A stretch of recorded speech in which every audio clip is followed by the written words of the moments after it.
খোঁজ নিয়ে দেখুন এই প্রমোটারের কাছ থেকে তো অবৈধ লেনদেন হয়েছে। যারা এই অবৈধ কাজের সাথে যুক্ত তাদের প্রত্যেককে গ্রেফতার করতে হবে। শুধু প্রমোটার নয়, শহরের বুকে এত বড় দুর্ঘটনার দায় নিতে হবে প্রশাসনকেও। মঙ্গলবার গার্ডেন রিচের ঘটনাস্থলে গিয়ে সরকারের বিরুদ্ধে এভাবেই সুর চড়ালেন আইএসএফ বিধায়ক নওশাদ সিদ্দিকী। মঙ্গলবার দুর্ঘটনাস্থল ঘুরে দেখেন নওশাদ, স্থানীয়দের সঙ্গে কথা বলেন। এরপরই একগুচ্ছ বিষয়ে প্রশাসনকে তোপ দেগেছেন তিনি। নওশাদের অভিযোগ, যেভাবে জলাশয় বুঝিয়ে অবৈধ নির্মাণ চলছে এর ফলাফলের দায় নিতে হবে পুরসভা এবং প্রশাসনকে। গোটা ঘটনায় কেবল প্রমোটারকে গ্রেফতার করলেই হবে না, যারা যুক্ত সবাইকে গ্রেফতার করতে হবে।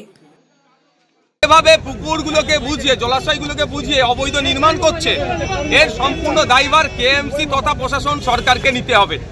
দ্বিতীয় কথা হচ্ছে, যারা এই অবৈধ কাজের সাথে যুক্ত, শুধুমাত্র প্রমোটারকে অ্যারেস্ট করিয়ে মানুষকে ভুলিয়ে দেওয়া যায় না। যে জনরোষ জনবিক্ষোভ তৈরি হয়েছে সেটাকে প্রমোশন করা যায় না। সেটাকে যদি আটকানো যায় তাহলে যারা এই অবৈধ কাজের সাথে যুক্ত তাদের প্রত্যেককে গ্রেফতার করতে হবে। সে তার মধ্যে বড় রিজিগনেশন কেউ আসতে পারে, সেটা আসলে সেটা দেখার দরকার নেই। এদিন নওশাদ বলেন, যাদের বাড়ি ক্ষতিগ্রস্ত হয়েছে, যারা স্বজন হারিয়েছেন, তাদের দায় সরকারকে নিতে হবে। উদ্ধার কাজ আরও দ্রুত গতিতে হওয়া উচিত বলেও জানিয়েছেন তিনি। একই সঙ্গে ঘটনায় ক্ষতিপূরণ বাড়ানোর দাবি তুলেছেন আইএসএফ বিধায়ক। এত কটা মানুষের জীবন গেল, এত কটা মানুষ অসুস্থের মধ্যে আছে, এত কটা মানুষের জীবন জীবিকা নিয়ে কথা হচ্ছে, এবং আগামী দিনে যদি সত্যিকারের অর্থে তিনি মনে করেন যে ভুলটা হচ্ছে, ভুলটাকে শুধরে নিতে চায়, তাহলে যে সমস্ত ইল্লিগালগুলো হচ্ছে বা হয়েছে তার বিরুদ্ধে কড়া ব্যবস্থা নেওয়া হবে। নির্মাণটি যে বেআইনি ছিল তা সোমবারই স্বীকার করে নিয়েছেন মুখ্যমন্ত্রী এবং মেয়র। আমি মেয়রকে জিজ্ঞেস করছিলাম যেটা অফিসিয়াল পারমিশন দিয়েছে কিনা, ও বলল না।